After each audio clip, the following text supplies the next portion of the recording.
Assalamualaikum warahmatullahi wabarakatuh.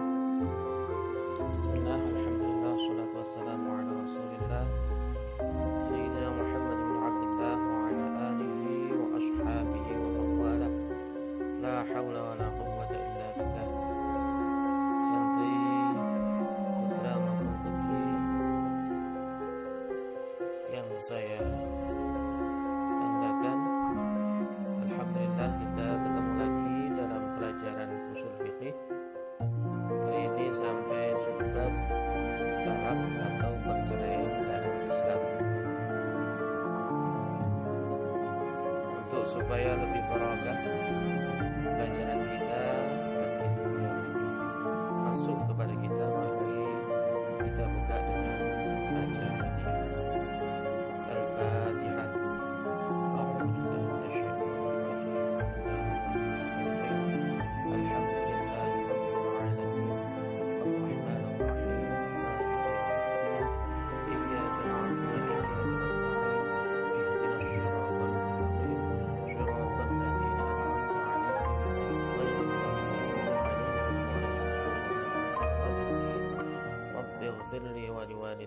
Amin. Kali ini kita akan masuk kepada bab talak atau perceraian dalam Islam.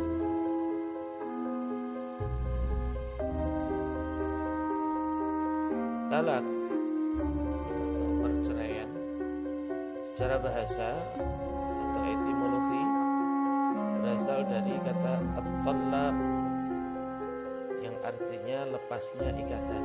Jadi secara bahasa talak itu adalah lepasnya ikatan. Secara istilah syariat, talak artinya melepas ikatan pernikahan dengan ucapan talak atau perkataan lain yang maksudnya sama dengan talak. Secara istilah syariat. Itu juga apa yang dikatakan oleh Imam Abu Zakaria Al-Ansari dalam kitabnya Fathul Wahhab. Beliau mengatakan bahwasanya talak adalah melepas tali akad nikah dengan kalimat talak dan yang semacamnya. Maksudnya yang semacamnya itu talak, cerai, dan sebagainya.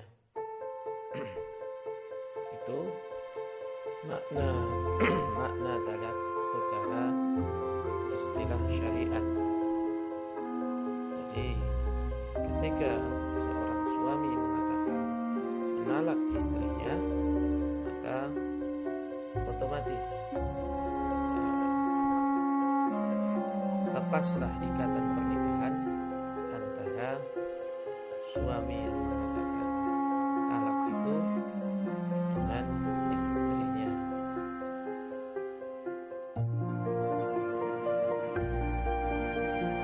Hukum asal talak menurut ulama Syafi'i dan Hambali adalah makruh sesuai dengan hadis abghadul halali indallahi at-talaq.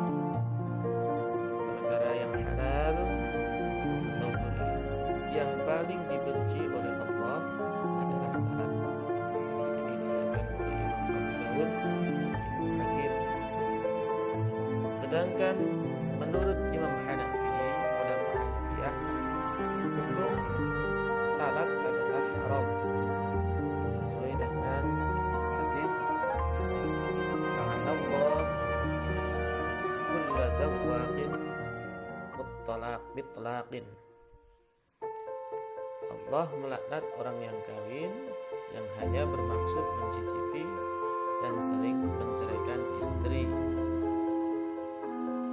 Sedangkan talak nanti juga bisa berkembang hukumnya, bisa menjadi wajib apabila suami istri sering bertengkar, sudah diatasi juru damai, hakim, tetapi masih tidak mau berdamai khawatirkan nanti terjadinya banyak dosa-dosa karena suami istri bertengkar terus, maka talak bisa menjadi wajib atau bisa menjadi sunnah apabila suami tidak bisa lagi memberi nafkah atau istri tidak bisa menjaga kehormatan suami, maka hukumnya talak yang seperti itu adalah sunnah. Atau bisa menjadi haram apabila tidak diperlukan talak dan talak itu hanya akan menimbulkan kerugian bagi kedua belah pihak, maka talaknya menjadi haram. Rukun dan syarat talak. Rukunnya ada 3, nanti suami, istri, dan lafaz talak. Syarat bagi suami ada ikatan pernikahan dengan istrinya, terus baligh, berakal, dan tidak ada paksaan. Itu syarat bagi suami yang mentalak istrinya. Terus syarat bagi istri adanya ikatan pernikahan dengan suami yang mentalak. Dia masih istri dari suami yang mentalaknya.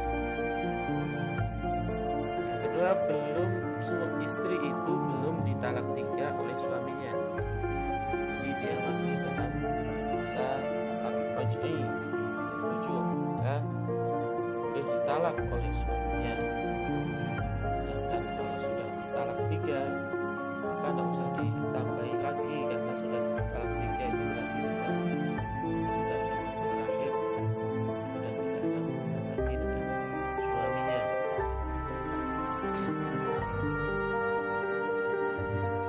Sedangkan syarat untuk lafaz daripada talak itu bisa dengan cara sharih. Sharih itu maksudnya lafaz yang jelas maknanya, misalnya talak, cerai. Terus bisa juga dengan kinayah. Kamu pulang sana ke orang tuamu, misalnya seorang suami mengatakan seperti itu. Nah, itu kinayah, sindiran, itu maksudnya. Pulang ke orang tua itu bagaimana? Itu rukun dan syarat talak. Macam-macam talak. Talak ditinjau dari segi jumlah talaknya. Yang pertama, talak 1, yaitu talak yang pertama yang dijatuhkan oleh suami kepada istrinya dan hanya dengan 1 talak. Misalnya seorang suami mengatakan, aku talak kamu, sudah begitu saja, tidak ada tambahan, atau aku talak kamu dengan talak 1 misalnya. Yang kedua adalah talak 2, talak yang dijatuhkan oleh suami kepada istrinya yang kedua kali, atau yang pertama kali tapi dengan kata-kata talak 2. Misalnya seorang suami mengatakan kepada istrinya, aku talak kamu dengan talak 2, maka itu jatuh talak 2. Atau seorang suami yang mentalak istrinya, aku talak kamu tanpa dan itu sudah tanpa mengatakan talak 2, tetapi perkataan itu sudah 2 kali dikatakan. Yang ketiga adalah talak 3, yaitu talak yang dijatuhkan oleh seorang suami kepada istrinya untuk yang ketiga kalinya atau pertama kali, tetapi langsung talak 3. Kalau yang pertama tadi memang sudah 3 kali mentalaknya. Kalau yang kedua ini dia mengatakan kepada istrinya, kamu saya talak dengan talak 3. Macam-macam talak ditinjau dari segi boleh tidaknya bekas suami untuk rujuk, yaitu ada 2. Yang pertama talak raj'i, yaitu talak yang boleh dirujuk kembali oleh mantan yaitu talak yang boleh dirujuk kembali mantan istrinya oleh mantan suaminya selama masih masa iddah atau sebelum masa iddahnya berakhir. Yang termasuk talak raj'i adalah talak 1 dan talak 2, seperti keterangan di surah Al-Baqarah ayat 229.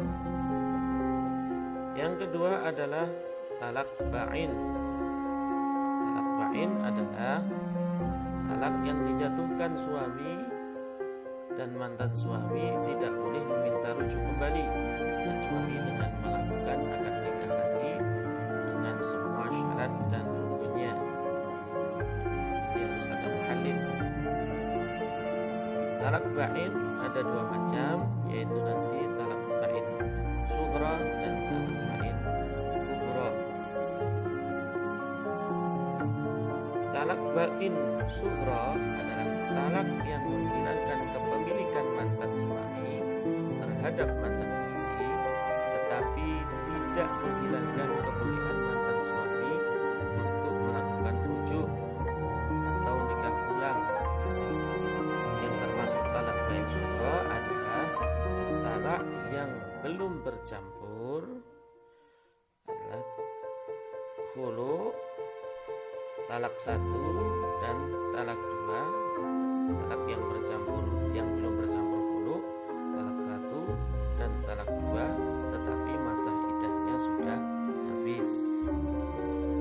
Sedangkan talak ba'in kubra adalah talak 3, di mana mantan suami tidak boleh rujuk kembali kecuali jika mantan istrinya pernah menikah dengan laki-laki lain dan sudah diwati atau sudah digauli oleh laki lain tersebut, lalu diceraikan oleh suaminya yang kedua dan sudah habis masa iddahnya, maka suami itu boleh, mantan suami yang sudah talak ba'in kubra baru boleh menikahi mantan istrinya yang sudah dinikahi oleh laki-laki lain dan sudah digauli oleh laki-laki lain, itu talak ba'in kubra.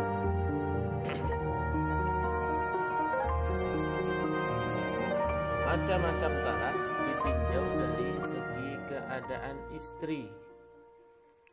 Yang pertama, talak sunni. Talak sunni itu talak yang dijatuhkan oleh suami kepada istrinya yang pernah dicampurinya dan pada waktu itu keadaan istri dalam keadaan suci dan pada waktu itu belum dicampurinya, atau istri sedang hamil dan jelas kehamilannya, jadi dalam keadaan suci tidak habis digauli, atau istrinya sedang hamil dan jelas kehamilannya, maka mentalak seorang istri pada waktu itu disebut talak sunni. Yang kedua adalah talak bid'ah atau bid'ah, yaitu talak yang dijatuhkan suami kepada istri yang pernah dicampurinya dan pada saat itu keadaan istri sedang haid. Jadi mentalak istri dalam keadaan haid itu bid'ah atau bid'ah. Atau dalam keadaan suci tapi pada waktu suci tersebut sudah dicampuri atau habis diwati digauli kemudian ditalak, walaupun itu waktu suci tapi habis dicampuri, maka talak yang seperti itu juga talak yang bid'ah. Yang ketiga adalah talak la sunni wala bid'ah, bukan sunnah dan bid'ah, yaitu talak yang dijatuhkan suami keadaan istri belum pernah dicampuri, belum pernah haid karena masih kecil, atau sudah berhenti haid, atau istrinya memang sudah menopause. Jadi yang seperti itu la sunni wala bid'ah. Masih macam-macam talak ditinjau dari segi tegas dan tidak kata-kata yang digunakan, yaitu ada talak sharih dengan menggunakan kata-kata yang jelas dan tegas, dipahami dan dimaksud sebagai talak pada saat yang dijatuhkan, kata-kata talak, cerai dan sebagainya. Yang kedua adalah talak kinayah. Kinayah itu artinya sindiran, yaitu dengan kata-kata samar tetapi ditujukan untuk menjatuhkan talak, seperti yang saya katakan, kamu pulang mana orang tuamu. Nanti ceritanya maksud saya disuruh pulang ke orang tua itu maksudnya apa? Suami mengatakan ya, itu maksudnya kamu saya talak, maka itu jatuh talak.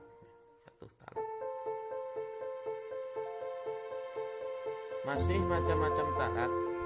Sekarang ditinjau dari segi langsung atau tidaknya menjatuhkan talak. Ada dua. Yang pertama adalah talak mu'allaq atau ta'liqut talak, yaitu talak yang dikaitkan dengan syarat tertentu. Talak ini jatuh apabila syarat yang disebutkan suami terwujud. Misal seorang suami mengatakan, kamu saya talak apabila kamu meninggalkan sholat. Kemudian istrinya benar-benar meninggalkan sholat, maka jatuhlah talak itu. Yang kedua, talak ghairu mu'allaq, yaitu talak yang tidak dikaitkan dengan suatu syarat tertentu, itu dengan kata-kata langsung tanpa dikaitkan. Misalnya sekarang seorang suami mengatakan, sekarang kau aku talak, ya? Tidak dikaitkan dengan apapun, jatuhlah talak tersebut. Kemudian kita akan membahas khulu' atau yang mengatakan talak tebus. Khulu' atau talak tebus. Khulu' secara bahasa adalah berarti melepas atau melepaskan. Khulu', khal'u thawb, melepas pakaian, seperti itu. Secara istilah syariat, khulu' adalah perceraian antara suami dan istri dengan membawa tebusan atau istilahnya iwab yang dibayarkan oleh istri. Itu khulu'. Jadi permintaan istri yang diiyakan oleh suami, terus kemudian istri itu nanti membayar iwab atau tebusan. Hukum khulu' sama dengan hukum talak, pada dasarnya makruh, tetapi nanti bisa berubah sesuai alasan melakukannya. Bisa berubah jadi wajib, sunnah, mubah ataupun haram. Nanti dalam pembahasan hukum talak di depan. Itu hukum daripada khulu'. Sebab-sebab diperbolehkannya khulu'. A atau nomor 1, apabila dikhawatirkan suami tidak menjalankan hukum Allah yang ma'ruf. Jadi ketika ditakutkan suami itu tidak menjalankan hukum Allah yang ma'ruf, misalnya suka main tangan, mabuk-mabukan dan sebagainya, maka seorang istri meminta cerai kepada suaminya, hal itu diperbolehkan karena memang suaminya sudah keluar dari yang ma'ruf. Sebab yang kedua adalah apabila istri sangat benci kepada suaminya dengan alasan tertentu sehingga dia takut tidak akan mentaati suaminya. Dalilnya ini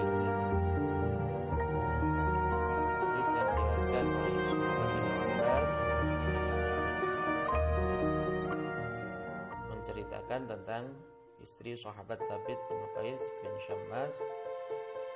Ketika itu mendatangi Rasulullah, beliau tidak benci kepada sahabat Thabit, tapi beliau benci dengan fisiknya. Rukun khulu' itu ada 4. Yang pertama, suami harus baligh, berakal dan tidak terpaksa seperti ketika cerai. Yang kedua, istri.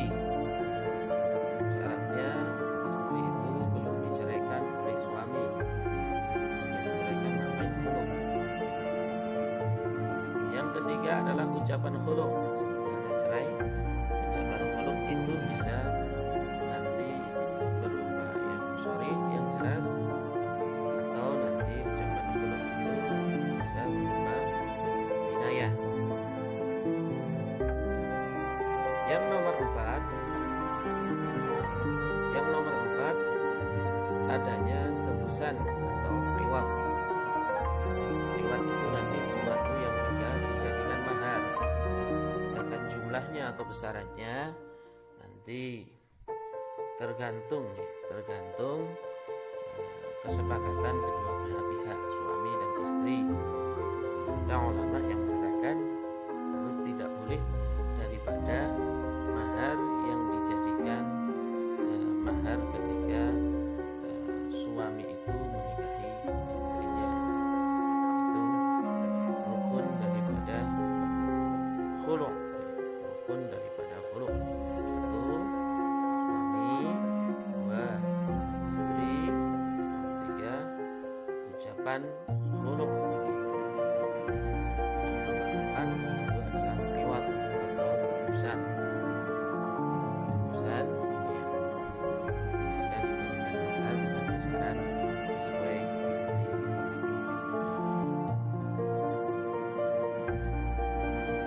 perjanjian keduanya. Ini tadi pembahasan masalah perceraian sampai kepada khulu'. Saya harap kalian menyimak dengan benar dan menyalin video ini ke catatan kalian yang kalian pelajari. Saya harap kalian tetap semangat walaupun masih di masa pandemi ini. Tetap berdoa, tetap belajar, jaga kesehatan, dan jangan lupa